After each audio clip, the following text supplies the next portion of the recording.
दूध न पिणारी मांजर. एकदा राजधानीमध्ये उंदरांचा फार सुळसुळाट झाला होता. सर्वांच्या घरी भरपूर उंदीर झाले होते आणि ते अन्नधान्याची नासाडी करायचे, कपडे कुरतडून ठेवायचे. सर्वांना खूप त्रास होत होता. नागरिकांचा त्रास दूर करण्यासाठी महाराजांनी सर्वांच्या घरी मांजर पुरवायची ठरवली आणि त्या मांजरीला सशक्त ठेवायला त्यांनी ज्यांच्या घरी दुधाची सोय नव्हती अशा लोकांना गायसुद्धा दिली. तेनालीरामन आपल्या घरी गाय आणि मांजर दोन्ही घेऊन आला. त्याला स्वतःला दूध आणि दही, ताक, लोणी, तूप, दुधाचे पदार्थ अत्यंत आवडत असत. त्यामुळे त्याची त्या गायीचे दूध मांजराला देण्याची इच्छाच नव्हती. पण राजाने विचारले तर काय सांगायचे असाही प्रश्न होता.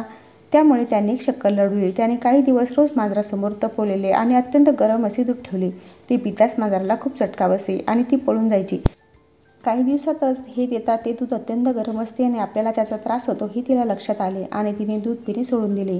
ती दूध दिसताच दूर जायची. मांजरीने दूध पिणे सोडल्यामुळे सर्व दूध तेनालीरामन आणि त्यांच्या घरच्यांना मिळायला लागले आणि त्यांनी दूध आणि दुधाच्या सर्व पदार्थांचा खूप आस्वाद घेतला. काही दिवसांनी उंदराचा त्रास कमी झाला, पण तरीही लोक दिलेल्या मांजराची काळजी घेत आहेत की नाही हे बघायला राजाने सर्वांनी आपापल्या मांजरी घेऊन दरबारात बोलावले. राजाच्या आदेशानुसार सर्वांच्या मांजरीची नीट काळजी घेतलेली दिसत होती आणि त्या सुदृढही दिसत होत्या. पण तेनालीरामनची मांजर मात्र त्या मानाने एकदम अशक्त वाटत होती.